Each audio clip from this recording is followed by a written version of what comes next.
Assalamualaikum warahmatullahi wabarakatuh. Bagaimana tanggapan jenengan Gus jika ada ustadz atau dosen menyatakan kepada kita pilih Al-Quran ataukah fatwa ulama, sedangkan Al-Quran itu bertentangan dengan fatwanya para ulama. Bagaimana? Ya, seperti bertentangan antara Al-Quran dengan fatwanya ulama. Bagaimana tanggapan jenengan? Assalamualaikum warahmatullahi wabarakatuh.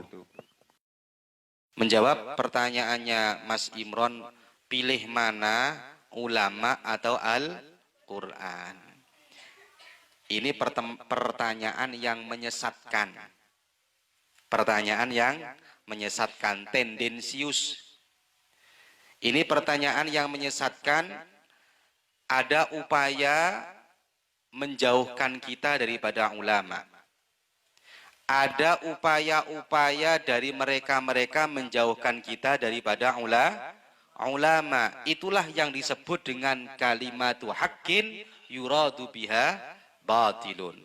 Kata-katanya benar, tapi yang dikehendaki adalah kebatilan. Kalimatu haqqin yuradu biha batilun. Kata-katanya benar, tapi yang dikehendaki adalah kebatilan. Kenapa? Ketika saya mengatakan kamu pilih ulama atau pilih Al-Quran, orang awam akan jawab, yo pilih Al-Quran. Nah, ini yang dikehendaki mereka bukan itu. Yang dikehendaki mereka adalah sampeyan biar jauh daripada ulama, sampeyan biar tidak dekat dengan ulama, sampeyan biar tidak mendengarkan lagi kepada ulama. Orang yang ngomong kayak gini minimal satu. Ada dua alasan kalau saya ya. Ada berapa alasan? Dua. Satu, orang yang ngomong kayak gini, Mron, siapapun dia, mau ustadz, mau dosen, mau siapa, maka orang yang seperti itu adalah orang yang tidak punya adab. Kenapa saya katakan tidak punya adab? Dia menganggap ulama berbeda dengan Al-Quran. Dia menganggap ulama itu tidak sama dengan Al-Quran. Sama dengan begini, kalau saya suruh milih sampean, pilih mana, Kanjeng Nabi apa Al-Quran? Pilih mana, hadis apa Al-Quran? Kan seakan-akan memberikan indikasi bahwa Kanjeng Nabi tidak sama dengan Al-Quran. Ini rusak orang kayak gini. Pilih mana, ulama dengan Al-Quran, mengindikasikan bahwa ulama tidak sama dengan Al-Quran. Padahal al-ulama warasatul anbiya, ulama adalah pewarisnya para nabi. Kalau saya yang ditanya, karena mereka sudah tujuannya nggak jelas, Gus Dewa pilih mana, Al-Quran sama ulama? Saya jawab pilih ulama. Loh, Gus Dewa kurang ajar, Al-Quran dengan ulama kok pilih ulama? Loh iya, wong yang nyuruh kita pilih ulama bukan siapa, yang nyuruh kita pilih ulama adalah Al-Quran. Dengan kita ikut ulama, itu sama halnya mengamalkan isi Al-Quran.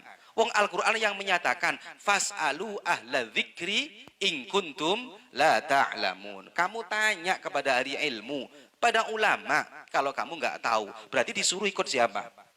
Ulama. Al-Quran yang nyuruh. Lah kok malah ada orang pilih ulama apa pilih Al-Quran? Ini kan adabnya dia nggak punya. Orang yang nggak punya adab dia membandingkan, mengadu domba antara ulama dan Al-Quran. Wong ulama ini inti sarinya Al-Quran. Mereka yang ditunjuk oleh Allah untuk menjelaskan Al-Quran. Sama dengan ini loh ya. Saya paling pegel ini. Kemarin ada di sebuah desa, ada yang tanya sama saya, Gus Dewa ini ada di sini, Maulid Nabi, gak usah baca sholawat, kata dia. Loh, baca apa? Baca Quran. Lo kan biasanya baca sholawat. Iya, tapi katanya nggak usah baca sholawat, baca Quran. Ngomongnya gimana? Ayo, lebih utama mana, Al-Quran dengan sholawat? Orang lah susah jawabnya ya. Ngomong lebih utama sholawat, rusak dia. Ngomong lebih utama Al-Quran, ya bener, tapi akhirnya sholawatnya ditinggal. Ini namanya kalimatu haqqin yuradu biha batilun. Kata-katanya bener, tapi yang dikehendaki dia ingin menghilangkan sholawatan, dia ingin menghilangkan mauludan. Kalau yang ditanya saya, pilih mana? Sholawat. Kenapa? Kita bersolawat bukan bertentangan dengan Al-Quran. Kita bersolawat karena mengamalkan isinya Al-Quran. Quran. Wong memang Al-Quran nyuruh ya ayyuhalladzina amanu sallu alaihi wasallimu taslima. Yang nyuruh solawatan siapa?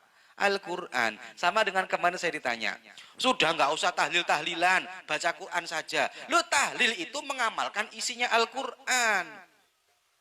Tahlil itu mengamalkan isinya Al-Quran, kok malah dibanding-bandingkan antara tahlil dan Al-Quran. Maka kalau saya ditanya, tak jawab karena mereka sudah tendensius pertanyaannya, sudah propaganda untuk menjauhkan kita daripada ulama. Pilih Al-Quran atau ulama? Kalau saya tak jawab, pilih ulama. Loh kenapa? Karena ulama artinya kita mengikuti perintahnya Al-Quran. Satu, orang yang ngomong kayak gitu, entah siapa saja, orang yang nggak punya adab. Satu, orang yang nggak punya adab, orang yang nggak punya akhlak, nggak usah diikuti. Nomor dua, orang yang ngomong kayak gitu biasanya kurang ilmu. Saya katakan apa? Kurang ilmu. Lo kok iso kurang ilmu? Iya, kadang-kadang iki lho ya, Imam Syafi'i lo dikritik. Nah, kurang ajar ya apa? Imam Syafi'i nasirus sunnah, Imam Syafi'i penolong sunnah. Karena pernah Imam Syafi'i ngomong kayak gini, menyampaikan kayak gini, idza shahhal hadis fahuwa madhabi. Kalau hadis itu sahih, maka itu madhabku. Kalau kalian menemukan di dalam kitabku khilafah sunnati Rasulillah, kalau kamu melihat di dalam kitabku berbeda dengan sunnahnya Rasul, maka jangan ikuti kitabku, tapi ikuti sunnahnya Rasulullah. Itu jangan diartikan pas dalam kitabnya Imam Syafi'i ada yang bertentangan dengan Al-Quran, ada yang bertentangan dengan hadis. Ini cara pandang mereka sudah nggak benar. Karena apa? Karena kurangnya ilmu. Contoh gini loh ya, sampean ngomong, sampean punya guru sampean alim, terus guru sampean ngomong sama sampean gini, Cong, saya ini bukan orang hebat, jangan hormati saya. Itu menunjukkan apa? Menunjukkan apa? Menunjukkan ketawaduan gurunya sampean. Bukan berarti sampean ngomong ke orang-orang, tuh guru saya bilang sama saya gak usah dihormati, maka mari kita bersama-sama tidak usah menghormati guru saya, gitu tak? Pikiran mereka ini, saya kadang-kadang heran pikiran mereka yang suka mengkafirkan, ngomong Imam Syafi'i salah. Kadang-kadang malah yang lucu, Imam Syafi'i dibenturkan dengan Imam Bukhari. Syafi'i ini apa hadisnya? Ini enggak sahih. Lihat dalam kitab Bukhari. Ini yang sahih. Loh, Bukhari kok dibandingkan dengan Imam Syafi'i? Yo jauh. Wong Imam Bukhari itu mengikuti madhabnya Imam Syafi'i, kok malah dibandingkan dengan Imam Syafi'i. Lah lucu ini. Ini saya kadang-kadang ini wahabi kurang ajar kadang-kadang ini. Ini kalau ada orang-orang awam lah wis rusak mereka. Imam Syafi'i ini loh hadisnya agak sahih, dibandingkannya dengan Imam Bukhari. Imam Bukhari mengikuti Imam Syafi'i. Lah lucu kan ya? Lucu kita. Ini orang yang nggak punya ilmu saja ngomong kayak gini. Kalau mereka punya ilmu nggak akan ngomong Imam Syafi'i. Contoh gini, saya itu kemarin ngomong, tahlil itu, tahlil kami ikut siapa? Ikut Imam Syafi'i atau ikut Al-Quran? Ikut Imam Syafi'i atau ikut Al-Quran? Itu kan seakan-akan memberikan propaganda bahwa Imam Syafi'i itu tidak sama dengan Al-Quran. Lah rusak. Setinggi apa ilmu mereka? Berapa hadis yang mereka hafal? Mereka tahu apa tentang usul fikih? Mereka tahu apa tentang istimbatul hukmi? Tidak tahu. Tapi ngomongnya sudah ngalor ngidul kemana-kemana. Rusak ini mereka. Gak punya ilmu, gak punya adab. Masa mau diikuti orang yang punya ilmu, gak punya adab. Jadi ini yang sering disetir kata-kata Imam Syafi'i tadi itu. Jadi kalau saya berbeda, sehingga kadang-kadang mereka ngomong, ini pendapatnya Imam Syafi'i dalam kitabnya, ini pendapat Al-Quran, pilih mana? Pasti orang ngomong, wah Syafi'i salah, ikutnya Al-Quran. Loh, Imam Syafi'i menentukan hukum ini melalui proses yang panjang. Lihat asbabul wurud, lihat asbabun nuzul, lihat kondisi situasi saat itu, lihat manteknya, lihat balaghahnya, lihat semuanya dilihat. Mereka belum tahu usul fikih sudah berani menyalahkan Imam Syafi'i. Lah maka kalau ada pertanyaan yang ngomong pilih ulama apa pilih Al-Quran, jawaban itu bukan pilihan, karena mengikuti ulama adalah perintah Al-Quran. Dan orang yang sering ngomong dia pilih Al-Quran atau pilih ulama itu propaganda, tendensius. Dia itu ada unsur menjauhkan kita daripada ulama. Orang yang modelnya seperti itu nggak pantas untuk diikuti. Kenapa nggak pantas diikuti? Satu, nggak punya adab. Dia menganggap ulama tidak perlu diikuti. Dia tidak punya adab kepada ulama. Akhlaknya jatuh karena dia menganggap ulama tidak punya ilmu, bertentangan dengan Al-Quran. Dua, orang yang kayak gitu ilmunya pasti kurang. Orang yang ilmunya lebih, orang yang ilmunya banyak, tidak akan mungkin dia berani membanding-bandingkan ulama dengan Al-Quran. Wong inti sarinya Al-Quran diturunkan ke ulama, ulama suruh menyampaikan. Kan kalau dalam kitabnya Kiai Hasan Kesepuh, gimana itu hadisnya? Ittabi'ul ulama, ikuti ulama, fa'innahum masabihud dunya wa masabihul ukhra. Mereka itu, beliau-beliau itu lentera dunia dan lentera akhirat. Kok malah suruh milih ulama atau Quran? Kalau saya yang ditanya orang kayak gini tak jawab. Kayaknya dia tendensius tak jawab. Pilih ulama apa kiai? Pilih kiai apa? Kiai apa?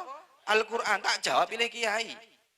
Bukan masalah itu, bukan masalah kita meremehkan Al-Quran, bukan. Karena pertanyaan mereka sudah ingin menghancurkan ulama. Wong ikut ulama perintahnya Al-Quran. Contoh gini, sampean, pilih Kanjeng Nabi apa pilih Allah? Tak rusak ini pertanyaan kayak gini. Hah? Rusak enggak ini? Rusak, karena yang inti sarinya yang disampaikan oleh Allah lewat Kanjeng Nabi. Lah kok malah nyuruh pilih Kanjeng Nabi atau pilih Allah? Ini rusak orang kayak gini. Orang nggak punya akhlak, orang nggak punya ilmu. Kalau sudah nggak punya akhlak, nggak punya ilmu, mau diikuti apanya? Nggak usah diikuti orang kayak gini. Paham ya?